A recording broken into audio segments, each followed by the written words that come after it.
Welcome to Ed Fluential Sports, where passion meets precision. As I'm your host, Ed, diving deep into the plays, players, and stories shaping the game.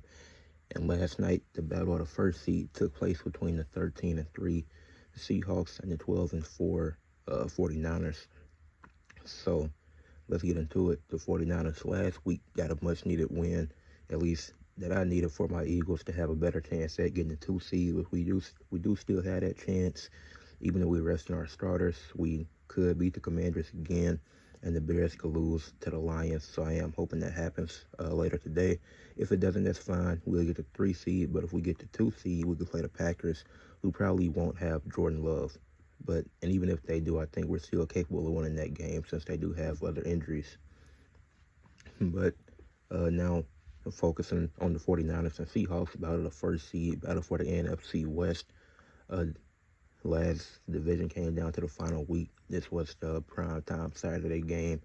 Got the night game as the Panthers and Buccaneers had the evening game, really afternoon that bled into the evening. But excuse me, you had a slow start really for both teams, and there wasn't much scoring going on in this game.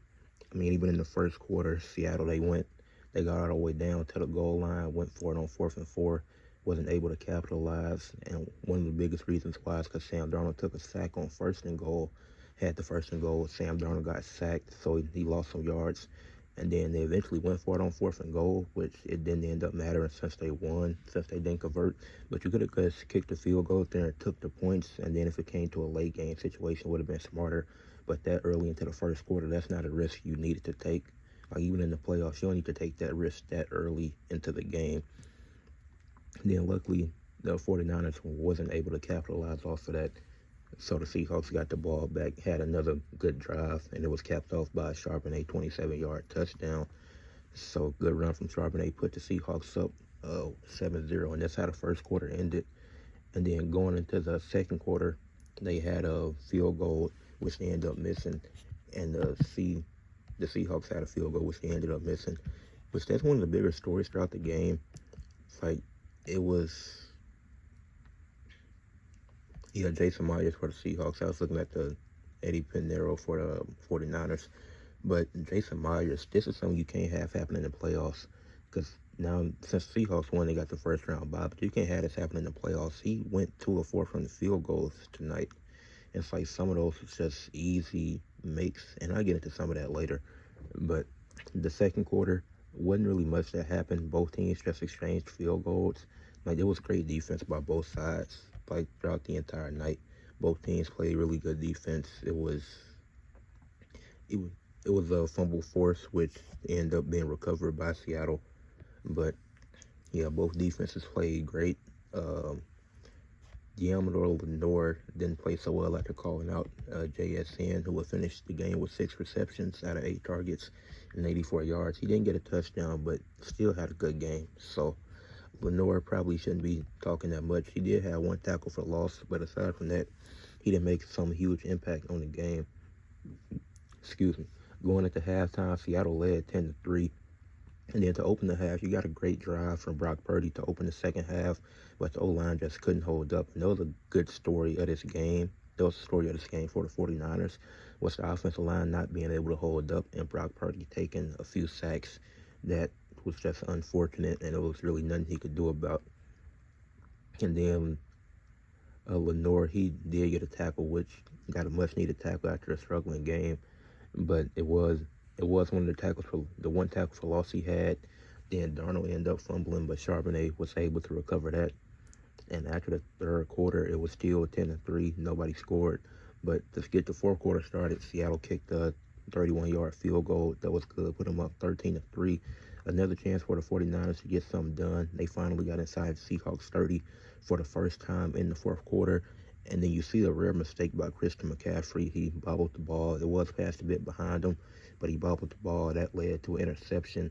And the Seahawks didn't even capitalize off of that interception. So even though it was a bad play by CMC, a bad mistake in a most important game of the season, the Seahawks wasn't able to capitalize. So the 49ers had another chance. And then they actually had a field goal. There was a 26-yard field goal, which they missed. So they got in field goal range. For missing a 26-yard field goal is insane. And then the 49ers next drive, it's a 4th and 6. And this is the thumbnail. I'm making this the thumbnail so y'all can see. It's 4th and 6. Brock Purdy has no protection. You have about 7 linemen. You only have 4 guys rushing them, and 2 have already gotten to Brock Purdy. He didn't get sacked. He threw the ball out in time, but he just had to throw it out. He didn't throw a pick, but he just had to throw it in the direction of the receiver where it could hit the ground, because the receiver wasn't going to be able to catch that. So the Seahawks got a really good defense, so I had to give them credit for that, for rushing him that well and forcing that.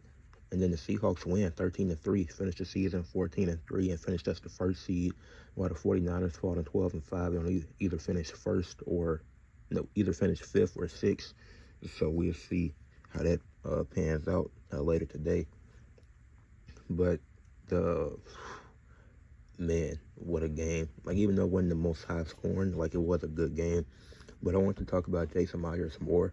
2 of 4 field goal. He did make the 1 extra point kick, but against a better team, like the 49ers are a good team, but the Seahawks defense did a great job shutting them down. This is the same team that put up 42 points on the Bears, a great defense. So we can't act like the 49ers are a bad team. It was just an off day.